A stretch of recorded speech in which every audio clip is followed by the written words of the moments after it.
നമസ്കാരം. ഞാൻ ഡോക്ടർ ബാലാജി നാരായണസ്വാമി രാമനാഥൻ. ഇതെൻ്റെ channel NNRSTR school of wisdom. നമ്മുടെ ഈ ചാനലിൽ ശുദ്ധബോധത്തെക്കുറിച്ച്, പ്യുവർ കോൺഷ്യസ്നെസ്, സത്യം എന്താണ് എന്നുള്ളതിനെക്കുറിച്ച് തന്നെയാണ് നിരന്തരം ചർച്ച ചെയ്തുകൊണ്ടിരിക്കുന്നത്. 1000-ൽ കൂടുതൽ ടോക്കുകൾ ഇതിനകത്ത് നടത്തിയിട്ടുണ്ട്. പല ടോപ്പിക്കുകളും ചെയ്തിട്ടുണ്ട്. അപ്പം പുതിയതായിട്ട് എന്തെങ്കിലും പറയാനുണ്ടോ എന്നുള്ളതല്ല, ഓരോ സമയത്തും വരുന്ന ചിന്തകൾ വെച്ചിട്ടാണ് ഒരു പ്രഭാഷണം അല്ലെങ്കിൽ ഒരു ടോക്ക് നടത്തുന്നത്. അതിലൊരു ചിന്തനം, പ്രഭാഷണമൊന്നും അല്ലത്. അപ്പം ഇതിൽ ഇന്നത്തെ വിഷയം എന്ന് പറഞ്ഞാൽ, നമുക്ക് ആത്മീയതയെ അല്ലെങ്കിൽ ഈ സത്യാന്വേഷണത്തിൽ നമ്മൾ വായിക്കുന്ന പുസ്തകം, നമ്മൾ കാണുന്ന ആൾക്കാർ, നമ്മൾ ചെല്ലുന്ന ഓർഗനൈസേഷൻ അല്ലെങ്കിൽ നമ്മൾ ചെല്ലുന്ന സ്ഥലം, ആരാധനാലയം, ഇതെല്ലാം നമ്മളെ സഹായിക്കുന്നുണ്ടോ? അല്ലെങ്കിൽ ഇതിൽ നമ്മൾ നല്ലതും ചീത്തയും തിരിച്ചറിയണമോ? നമ്മൾ ചൂസി ആയിരിക്കണോ എന്നൊക്കെയുള്ളൊരു സംശയം പലപ്പോഴും വരാറുണ്ട്. പല ചർച്ചകളിലും പലരും പറയാറുണ്ട്, സത്സംഗ് നല്ലതാണ്, പക്ഷെ അത് സത്സംഗ് ആയിരിക്കണം എന്ന് പറഞ്ഞാൽ അവിടെ അഭിപ്രായ വ്യത്യാസമുള്ള സ്ഥലം, അല്ലെങ്കിൽ സത്സംഗ് എന്ന് പറയുന്ന സ്ഥലത്ത് ഒരേപോലെ സംസാരിക്കുകയും ഒരേ കണക്കുള്ള ഇതൊക്കെയുള്ളൊരു കോൺസെപ്റ്റാണ് സത്സംഗ്. പക്ഷേ നമ്മൾ ചെല്ലുന്ന സ്ഥലത്ത് സത്സംഗ് നടക്കുന്നുണ്ടോ? അല്ലെങ്കിൽ അവരുടെ ഉദ്ദേശം എന്താണ്? ഇതൊക്കെ നമ്മൾ അനലൈസ് ചെയ്യേണ്ട കാര്യമുണ്ടോ എന്ന് നമ്മൾ ചിന്തനം ചെയ്യേണ്ട ഒരു കാര്യമാണ്. നമ്മൾ സ്കൂളിൽ പഠിച്ചിരുന്നു, സർക്കാർ സ്കൂളിലാണ് പഠിക്കുന്നതെങ്കിൽ മഴ പെയ്താൽ വെള്ളം ചോരും, ക്ലാസ് കാണത്തില്ല, വരുന്നവർ പഠിപ്പിക്കുന്നതും പഠിപ്പിക്കാത്തതും ഇതൊക്കെ അവിടെ ഉണ്ട്. പക്ഷേ ഇതേ ഗവൺമെൻറ് സ്കൂളിൽ നിന്ന് ലോകം കീഴടക്കിയ ആൾക്കാരില്ലേ? അപ്പോൾ സ്കൂളിൻ്റെ ആണോ? അപ്പോൾ അതേപോലെ തന്നെ ആത്മീയ സംഘടനകൾ, ഓർഗനൈസേഷൻ്റെ ആണോ? അല്ലെങ്കിൽ നമ്മൾ പോകുന്ന അമ്പലവും മോസ്കും പള്ളിയുടെയും അതിൻ്റെ പ്രശ്നമാണോ നമുക്ക് ആത്മീയതായിട്ട് പ്രോഗ്രസ് ചെയ്യാൻ പറ്റാത്തത്? ആൾക്കാർ പറയുന്നുണ്ടല്ലേ, ഈ പുസ്തകം വായിച്ചാൽ പോരാ, ആ പുസ്തകം വായിക്കണം, അല്ലെങ്കിൽ ഈ പുസ്തകം വായിച്ചാൽ മനസ്സിലാവത്തില്ല. ഇനി സ്കൂളിലാണെങ്കിൽ state syllabus, central syllabus, ICSE തുടങ്ങിയിട്ടുള്ള പല ഇൻ്റർനാഷണൽ സ്കൂള്, ഇൻ്റർനാഷണൽ സിലബസ്, ഇങ്ങനെ പലതുണ്ട്. ഇതിലേതെങ്കിലും ഒന്നിൽ പഠിച്ചാൽ, ഉദാഹരണത്തിന് ഞാൻ ICSEയിൽ പഠിച്ച ഒരാളാണെങ്കിൽ ഞാൻ പറയാം ICSE ആണ് ഏറ്റവും നല്ലതെന്ന് പറയും. അതേസമയം സർക്കാർ സ്കൂളിൽ വന്ന ഒരാളാണെങ്കിൽ പറയും സർക്കാർ സ്കൂളാണ് നല്ലത്, പിള്ളേരവിടെ പഠിച്ചാൽ അവർക്ക് യഥാർത്ഥത്തിലുള്ള സമൂഹം എന്താണെന്ന് മനസ്സിലാവും. മറ്റേതൊരു ആർട്ടിഫിഷ്യൽ സാധനമാണ്, ജീവിതം എന്താണെന്ന് അവർക്ക് മനസ്സിലാവത്തില്ല. ഇങ്ങനെ 2 സ്കൂൾ ഓഫ് തോട്ട് പറയുന്നുണ്ട്. ഇതൊക്കെ നമുക്ക് ചുറ്റും നടക്കുന്ന കാര്യങ്ങളെ നമ്മൾ അനലൈസ് ചെയ്ത് നോക്കണം. അല്ലാതെ ആരെങ്കിലും പറഞ്ഞ് അവിടെ പോരുത്, ഇവിടെ പോരുത് എന്നൊക്കെയുള്ള. പിന്നെ വേറൊരു സജഷൻ പറയുന്നത്, നമ്മൾ പോകുന്ന സ്ഥലം നമ്മളെക്കാളും താഴെയുള്ള സ്ഥലമാവാൻ പാടില്ല. കാര്യം എന്താ? അത് നമ്മളെ താഴോട്ട് വലിച്ചിടും. അപ്പം നമ്മളോളമുള്ള സ്ഥലമോ അല്ലെങ്കിൽ നമുക്ക് മേളിലോട്ടുള്ള കാര്യങ്ങളോ കിട്ടുന്ന സ്ഥലത്തായിരിക്കണം നമ്മൾ പോകേണ്ടത് എന്നാണ് പറയപ്പെടുന്നത്. അത് ശരിയാണ്. നമ്മൾ ലൈബ്രറിയിൽ നിന്ന് പുസ്തകം എടുക്കുമ്പോൾ നമ്മൾ ഏതെങ്കിലും ഒരു മേഖലയെക്കുറിച്ച് പഠിച്ച് വരുമ്പോൾ അതിൻ്റെ തുടക്കം തൊട്ട് വായിച്ച്, തുടക്കമോ അല്ലെങ്കിൽ പലരും വായിച്ച് വരുമ്പം അതേത് ടോപ്പിക്കോ ആയിക്കോട്ടെ, എന്ത് ടോപ്പിക്കോ ആയിക്കോട്ടെ. ഇപ്പോൾ ഉദാഹരണത്തിന് ധ്യാനം തന്നെ എടുക്കുക. അത് ലൈബ്രറിയിൽ ചെന്ന് ധ്യാനത്തിൻ്റെ 100 ബുക്ക് എടുത്തൊരു പുസ്തകത്തിൽ ബുക്കിൻ്റെ ടൈറ്റിൽ എഴുതി അതിൻ്റെ സമ്മറി എഴുതി വെച്ചാൽ 100 പുസ്തകം വായിക്കണ്ട, 10 പുസ്തകം വായിക്കുമ്പോൾ തന്നെ ബാക്കി 90 ബുക്കിൻ്റെ കണ്ടന്റ് നമുക്ക് പറയാൻ പറ്റും. അപ്പോൾ ഇതാണ് പഠനം. അപ്പോൾ ലേണിംഗ് എന്ന് പറയുന്ന പ്രോസസ്സ് ഇല്ലാതെ ചുമ്മാ കുറേ സാധനവും വായിച്ച് വെച്ചിട്ട് പിന്നൊരു വായനയില്ല, ഒരു പഠനവും ഇല്ല, ഒന്നുമില്ല. അവിടെ ലോകം അവസാനിച്ചു എന്ന് പറയുന്നവർക്കുള്ളതല്ല ഒരു മേഖലയും. ഇവിടെ ആത്മീയത എന്ന് പറയുന്ന ഒരു മേഖലയല്ല. ജീവിതത്തിൻ്റെ ഏത് മേഖലയിലും ഇൻ്റലിജൻസ് വേണം. ആത്മീയത എന്ന് പറഞ്ഞാൽ ഇൻ്റലിജൻസാണ്, അറിവാണ്. എന്തിനെക്കുറിച്ചുള്ള അറിവ്? എല്ലാത്തിനെക്കുറിച്ചുള്ള അറിവ്. ഇതൊരു ടോട്ടാലിറ്റിയാണ്. ഇതിൻ്റെ ഒരു അംശം എടുത്ത് ധ്യാനം ചെയ്തതുകൊണ്ടോ അല്ലെങ്കിൽ കുറേ എന്തെങ്കിലും പറയുന്നത് ചാരിറ്റി ചെയ്തതുകൊണ്ടോ കുറേ സർവീസ് ചെയ്തതുകൊണ്ടോ നമുക്ക് എന്തെങ്കിലും മാറ്റം വരുമെന്ന് ആരാ പറഞ്ഞത്? സർവീസ് ചെയ്താൽ നമ്മൾ സത്യം കണ്ടെത്താൻ പറ്റുമെന്ന് എവിടെയായി പറഞ്ഞിരിക്കുന്നത്? സർവീസ് എന്ന് പറഞ്ഞാൽ എന്താണ്? കയ്യിലുള്ള പൈസ വേറൊരാൾക്ക് കൊടുക്കുന്നത്, അല്ലെങ്കിൽ നമ്മുടെ അറിവ് വേറൊരാളോട്ട് ഷെയർ ചെയ്യുന്നത്, ഇതാണോ സർവീസ്? അല്ല. സർവീസ് എന്ന് പറഞ്ഞാൽ നമ്മൾ ഈ സത്യത്തെ തിരിച്ചറിയുമ്പോൾ ലോകവും നമ്മളും ഒന്നാണ്. അപ്പം ഈ ഡിസ്ക്രിമിനേഷൻ പോവും. ഏതാ?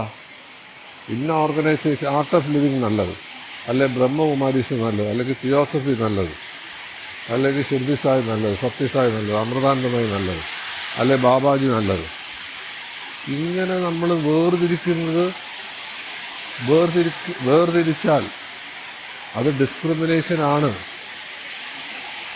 എല്ലാത്തിനെയും അതായത് എന്തിനാണ് ഇവരെന്താണ് നമ്മളെ പഠിപ്പിക്കുന്നത്? ഷിർദി സായി, സത്യസായി ഒക്കെ ഞാൻ ദൈവത്തെ തിരിച്ചറിഞ്ഞു, നിങ്ങൾക്കും തിരിച്ചറിയാം, ഇതാണ് ഇവരുടെ എല്ലാം ലെസൺ. പക്ഷെ എന്താണ്? ഇല്ല, അസ്ഥിക്ക് പിടിക്കുന്ന കണക്കാണ്. ഈ സാധനം കയറി പിടിച്ചു കഴിഞ്ഞാൽ പിന്നെ വിടത്തില്ല. അതാണോ അവർ പറഞ്ഞു തന്നത്? അവരങ്ങനെ ഒരിക്കലും പറഞ്ഞിട്ടില്ല. ആരും പറഞ്ഞിട്ടില്ല ഒരു സ്കൂൾ നല്ലതായതുകൊണ്ട് നിങ്ങൾ ആ സ്കൂളിൽ തന്നെ വർഷങ്ങളോളം പഠിക്കണമെന്ന്. അപ്പോൾ ഇത് ആരുടെ വിഷയമാണ്? നമ്മളെ അനലൈസ് ചെയ്യാനോ നമ്മളിത് പഠിക്കാനോ തയ്യാറല്ല. വായനയില്ല.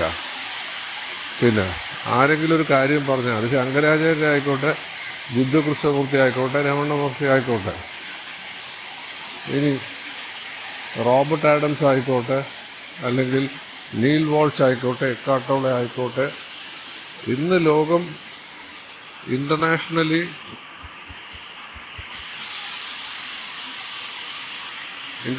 അംഗീകരിച്ചിട്ടുള്ള ആരും ആയിക്കോട്ടെ, വായിക്കണ്ടെന്നല്ല പറയേണ്ടത്. ഇത് കേൾക്കുമ്പോൾ നമുക്കൊരു ഇത് കേൾക്കുമ്പോൾ നമ്മൾ സംസാരിക്കുന്നത് പോലെ നമുക്ക് ഫീൽ ചെയ്യാൻ പറ്റുന്നുണ്ടോ? നമ്മൾ സംസാരിക്കുന്ന നമുക്ക് ഫീൽ ചെയ്യാൻ പറ്റുന്നുണ്ടോ? അപ്പോഴാണ് യഥാർത്ഥത്തിൽ നമ്മൾ എത്തിയിട്ടുള്ളത്. ഇപ്പം നമ്മൾ നിൽക്കുന്നത് ഇത് ശരി അത് തെറ്റ്, അങ്ങനെയാണോ പറഞ്ഞിരിക്കുന്നത്? ഭഗവത്ഗീതയിൽ അങ്ങനെയാണോ പറഞ്ഞിരിക്കുന്നത്? സ്ഥിതപ്രജ്ഞൻ, ശരിയും തെറ്റുമില്ല. നമുക്കെവിടെ നിന്ന് ഈ ശരിയും തെറ്റും വന്നു? സമൂഹം നമ്മളെ പഠിപ്പിച്ചിട്ടുണ്ട് ഇന്നത് പാടില്ല.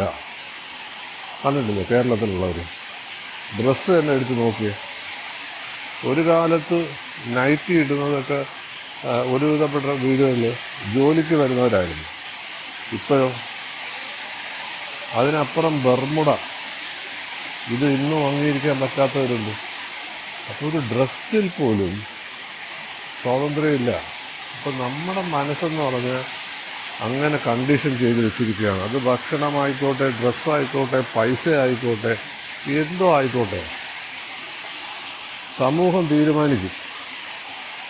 ഇന്ന കാര്യങ്ങൾക്ക് അപ്പുറമാണെങ്കിൽ അത് പാടില്ല, അത് ആത്മീയതയല്ല, അത് ഇന്ദ്രിയ സുഖങ്ങളുടെ പുറകിൽ പോവുകയാണ്.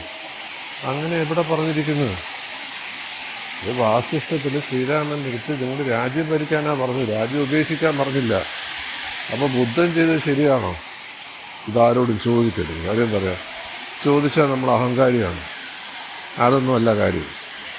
അത് സ്കൂൾ ലെവലോട്ട് ശ്രദ്ധിച്ചാൽ അറിയാം. എത്ര അധ്യാപകർ ചോദിച്ചാൽ മര്യാദയ്ക്ക് ഉത്തരം പറയുന്നുണ്ട്? ഇത്രയേ ഉള്ളൂ. എല്ലാവർക്കും അറിവിനൊരു ലിമിറ്റുണ്ട്. പിന്നെ നമുക്കറിയേണ്ട ഉത്തരം, സത്യത്തെക്കുറിച്ചുള്ള ഉത്തരം വേറൊരാളുടെ കയ്യിലില്ല. അതാണ് സത്യം. അത് ഞാനിവിടെ പറയാൻ വരുന്ന കാര്യം, ഈ ചില ആൾക്കാർ വളരെ ഡിപ്ലോമാറ്റിക്കായിട്ട് സംസാരിക്കും. എന്താ ഡിപ്ലോമാറ്റിക്? അവരെന്ത് പറഞ്ഞാലും പ്രതികരിക്കത്തില്ല, അവർ ചിരിച്ചോണ്ടേയിരിക്കും. ഇത് ആത്മീയതയായിട്ട് എന്തെങ്കിലും ബന്ധമുണ്ടോ? ഒരു ബന്ധമില്ല. മനസ്സിൽ നമ്മളെ പ്രാഗിയിട്ട് ചിരിച്ചോണ്ടിരുന്ന അതിന് ഡിപ്ലോമസി എന്ന് പറയും. അത് സ്പിരിച്വാലിറ്റിയായിട്ട് ബന്ധമില്ല. പിന്നെ സർവീസും സ്പിരിച്വാലിറ്റിയായിട്ട് യാതൊരു ബന്ധമില്ല. അത് സെപ്പറേഷനിലാണ് ചെയ്യുന്നത്. അപ്പോൾ ഇതൊക്കെ നമ്മുടെ വയറ്റുപഴപ്പിന് വേണ്ടി നമുക്ക് അമ്പലവും ആശ്രമവും ഉണ്ടെങ്കിൽ നമ്മൾ പിരിവ് നടത്തും. ഇപ്പം എവിടെയൊക്കെ പിരിവ് നടത്തുന്നു?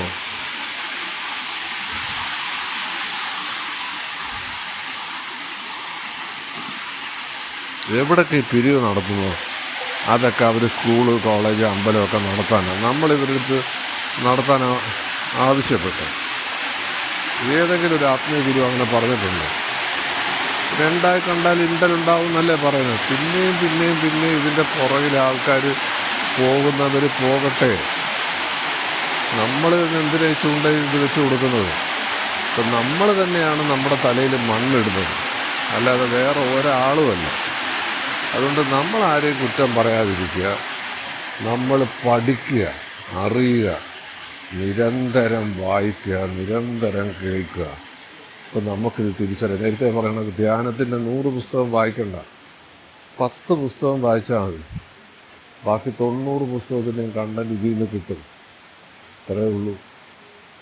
ഇനി 10,000 പുസ്തകം വായിക്കണം. ഏത് ടോപ്പിക്കും ഏത് സബ്ജക്റ്റും ഇന്ന് പഠിക്കാൻ ഈ ചാനലിൽ 1000-ഓളം പ്രഭാഷണം നടത്തുന്നു. അത് കേൾക്കണ്ട. ഏത് ടോപ്പിക്ക് പണ്ട് ഇത് ചോദിച്ചാൽ ഉത്തരം പറയാൻ ആളില്ല. ഇന്ന് ക്യോറയിൽ കയറിയാൽ ഏത് ചോദ്യം നമ്മൾ ചോദിച്ചാലും 2 മിനിറ്റിനകത്ത് ഉത്തരം വരും. ഉത്തരം തരുന്നത് എക്സ്പേർട്ടാണ്. നിയമത്തെക്കുറിച്ചൊരു ചോദ്യം ചോദിച്ചാൽ സുപ്രീം കോടതിയിൽ നിന്ന് റിട്ടയർ ചെയ്ത ജഡ്ജിയുടെ ഉത്തരം വരും. അസുഖത്തെക്കുറിച്ചാണെങ്കിൽ ഡോക്ടേഴ്സിൻ്റെ വരും. കാലം മാറി. അപ്പോൾ നമ്മൾ പഴയ കാലത്തിരുന്നുകൊണ്ട് അതങ്ങനെ ഇങ്ങനെ മറ്റേതാണ്, തത്വമസിയാണ്. തത്വമസി എന്ന് പറഞ്ഞാൽ ഞാൻ നീ ഒന്നാണ്. പിന്നെ ശബരിമലയിൽ എഴുതി വെച്ചിട്ടുണ്ട്, നമ്മളെന്തിന് ശബരിമലയിൽ പോകണം. ഇതിങ്ങനെ ചോദിച്ചും പറഞ്ഞു പോകുന്നതല്ലാതെ നമ്മളിൽ എന്ത് മാറ്റം? വേറൊരാളുടെ മാറ്റമൊക്കെ അവിടെ നിൽക്കുന്നുണ്ട് കേൾക്കാൻ. അപ്പം ഇന്ന് ഞാൻ പറഞ്ഞത് സ്പിരിച്വാലിറ്റി എന്താണ്, അതിൽ ഡിസ്ക്രിമിനേഷൻ, നല്ലവരെയും ചീത്തവരെയും നമ്മൾ രണ്ടായിട്ട് തിരിക്കണം. ചാരിറ്റി എന്താണ്, ഡിപ്ലോമസി എന്താണ്, ഇതാണ് ഇന്ന് സംസാരിച്ചത്. Thank you. സബ്സ്ക്രൈബ് ചെയ്യാത്തവരുണ്ടെങ്കിൽ സബ്സ്ക്രൈബ് ചെയ്യുക.